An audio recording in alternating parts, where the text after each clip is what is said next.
Hi, it's time for the Ace Dog Vlog. I have this little Christmas display set up and thought I'd just go ahead and use it. It's a photo booth that I originally started for the 4-H kids, but I've had fun with my clients too, taking Christmas photos. I thought as long as it's Christmas and I got this backdrop, that it might be a good time to talk about festivities and dogs, parties in your home, dogs with guests, and all that jazz. So if that topic interests you, you probably are not living with Lassie, or the sweet little dog with the perfect manners that greets guests appropriately at the door with a nice little tail wag. I'm envisioning the classic golden retriever, no jumping up, no barking, no alarm barking, no fear, no aggression.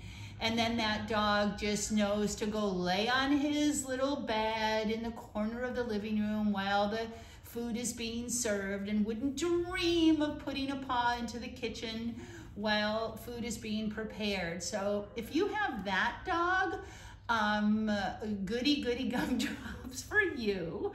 But lots of us, especially those of us doing agility, don't have that dog. So then comes all of the ideas of what to do with that dog when guests are coming. So I thought I would share with you all of the scenarios that I have heard of and had happen to me. So here's scenario one. I have a high drive, which is kind of, a lot of folks I think in agility use that term in exchange for obnoxious dog. Maybe he's young, maybe he's a puppy, maybe I just didn't focus on manners because I was focusing on tight turns and weave pulls. And I've decided that I want to enjoy my holiday party with my friends or my family, and I want to cook without dog training as my priority. And I am going to set that dog up for success being separated. So I'm gonna get up early and I'm gonna exercise the crap out of that dog. I will have already gone to the butcher and gotten a nice meaty bone or some other dental approved, doggy dentist approved chew item. And I'm gonna make sure that I'm putting that dog up because my day is gonna be long. I'm gonna need, 4 to 6 hours for my holiday. And I will have planned when I'm gonna do a little mini exercise session away from the family. So I'm gonna choose a room that I can get the dog in and out of without, oh, I wanna see the dog, oh, I wanna see the dog, and upsetting the doggy behavioral apple cart. So that's one scenario. That's my favorite. The other scenario is that all of my guests coming to my function are dog trainers. And I've already told them all, hey, I'd like you to all come over and have some Christmas cheer, Hanukkah celebration, holidays. I want to be politically correct. And my focus is going to be on my new puppy. So I want you to enter the house this way, and please do this, and please don't do that. And I'm gonna make it a dog training session. Excuse me just a second. Rev, that's enough. Good girl. So that's pretty much how I handle. I have 4 very exuberant dogs. I don't have a lot of guests come over. I have not had opportunities to practice good behaviors as multiple people are coming in and out. And I know it's not gonna serve my dog's long-term behavioral journey to put the dog in a scenario that is gonna bring out the worst behaviors or behaviors that I am already trying to extinguish. So I just want to give you all permission to not have dog training be the focus of your holiday get-together. If you have chosen to, some folks just really need that dog to be part of that holiday celebration. And here's another scenario I've been a part of. My mom. My mom starts with a poor whomever the dog happens to be that year. Don't they want to be out here? I don't understand. Oh, just bring them out for a little minute. You know, just let them come out. I don't know. If you've got that guest or that mother, I've learned to say, yeah, I know, but not right now. Not right now. Here's another good one. Maybe later. Maybe, oh yeah, okay, maybe later. So that I'm not having to defend. I'm telling you what, taking the high horse with that relative, I can turn that into, you don't respect me and my dog, and you know, and then I get mad and resentment. And let me think. Yes, I have ruined a holiday over bingo, she wins again, my mother feeding the dog under the table at Thanksgiving. You know, and no, this is not a problem because those dogs have been run, they've got their bonies, and they're settled in nicely. Problem solved. Now I've got some clients that have some barky boo, boo, boo, boo, boo, boo, boo dogs, and those clients get the idea maybe from another client that they're gonna get their dog used to strangers coming into the household by giving everybody a bunch of treats. We had that dog. That little dog's name was Coco. And here's how mom handled that scenario. She would say, he'll be fine if you just come in and sit down and ignore him. So she'd like have the plumber come to the door. Coco wants to bite the plumber. There's no doubt. Let me go back. Coco has bitten the plumber. The shoes, whatever, nobody went to jail and nobody got euthanized. But she says, you know, just sit down for a few minutes. Well, Coco's unhappy. Bow, bow, bow, bow, bow, you're gonna kill us all. He's going in and out and barking. Coco didn't want to do that any more than the plumber did. And it never solved it. It never fixed it. Yeah, there was less risk of the plumber getting bitten if he didn't take a step forward into the house. Sure, he was safer in the chair. It did not serve Coco well. And frankly, in my humble opinion, it's rude to ask the guests, unless again, they're those dog training buddies that have come in on board with being part of your setup for success training scenario. It's too hard to do it half-assed. It's too hard to try to manage the unwanted behaviors, whether it's barking, whether it's jumping up, and make your guests feel comfortable. That's, you know, you gotta kind of decide. I'd like my guests to come and feel comfortable and not feel like, and I've done that too, where I'm telling everyone constantly what to do with the dog. Do that, don't do that, do that, don't do that. It's not enjoyable for the guest.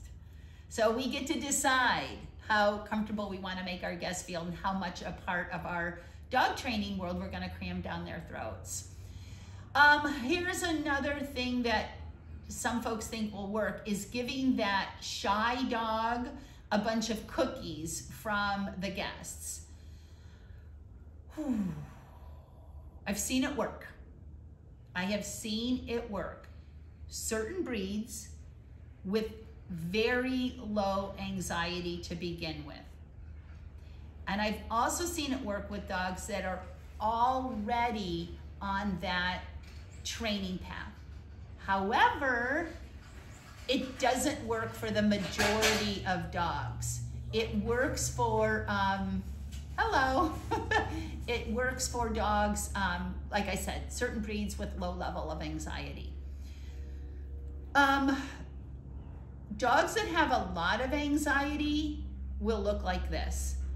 They want the cookie, but they're not really comfortable. They come in and they're like, oh, I want the cookie, I want the cookie, and they kind of snatch it and then they go back. Those dogs are being taught that they can feel that bad. They can harbor that much anxiety and get closer and be rewarded for coming closer. It's a problem. And it's a problem because you're not relieving the dog of the anxiety. You're teaching the dog to move into what they're concerned about. Let's think about that for a minute. Do we really want a dog that's uncomfortable to go closer to the thing that they're most uncomfortable with? That's a hard question to answer, because if it makes them more comfortable, if the dog comes with the conclusion, oh, this is cool. Oh, who knew there were cookies? And you can see it. They're like, oh, I didn't know there were cookies available. Oh, I'm digging this. And you baby talk them and they wiggle and they're happy and you can tell. Opposed to the dog that's like, I don't like it, but I want the cookie. I don't like it, but I want the cookie. We would rather those dogs keep themselves at a distance where they can have the experience of, you know what, I'm okay here. Because the whole thing that we're trying to produce is the dog having the experience of being okay, of the dog feeling comfortable, and of the dog wanting to be where they're at. So I've been in many, many, many in-home scenarios with dogs that are uncomfortable with the scenario because I've been invited into the home and I'm the stranger. And what it takes to change that dog's mind varies greatly. And it's determined by how deep-rooted the fear or the behavioral imbalance or the instability of that particular dog's temperament as to whether they get on board with the new plan. Hey, bud, there's nothing to be afraid of. Good things happen when you relax around strangers. If you can get that message across, more power to you. I prefer the treats come from the handler. I want information to come from me or that dog's, if I own the dog, or that dog's owner. I don't want my dog thinking that they should scan strangers for feedback on how to react and behave. Now, this is all given that the dog even has a level of coping skills that it can make choices and draw conclusions that are in our favor. So if you have a dog that doesn't like company, your holiday party is probably not the time or the place to work on that project. And a lot of dogs are never gonna be comfortable in that scenario. I had a little Jack Russell. She loved company. She loved company for about the first 5 or 6 people for about an hour and a half. But when we had a big party, I remember the first time I noticed, here's Quilly being all social, you know, greeting people at the door, wondering if food is gonna fall, you know, happily visiting from person to person. And about an hour into the party, when there were 25 people there, she was under a chair shaking. Her experience had went from, this is cool that these people are here that are gonna drop food, to I am overwhelmed. So we get to meet our dog's needs, and we don't have to sacrifice our holidays or our relationships with our loved ones in order to try to change our dogs. So if you feel like dog training a little bit during the party, maybe you've got a puppy, your attention must be fully on that dog. If you have decided to dog train, that now would be a good time. And it could be. I'm not saying that it isn't. I'm just saying the dog needs your full attention to help with decisions and even just staying attention enough. Like with Quill, I'm like, oh, she's fine. And then I went about my business. I hadn't even noticed that she became uncomfortable as the evening progressed. So once again, I'm not telling you what to do. I'm telling you what to consider and what to keep in mind. And I do want you to know that no matter what your family says or how bad your guests want your dog to be a part of the festivities, if your dog would be much happier in a nice quiet room with some soft music playing and a big meaty bone, think about that. Like, how would your dog vote?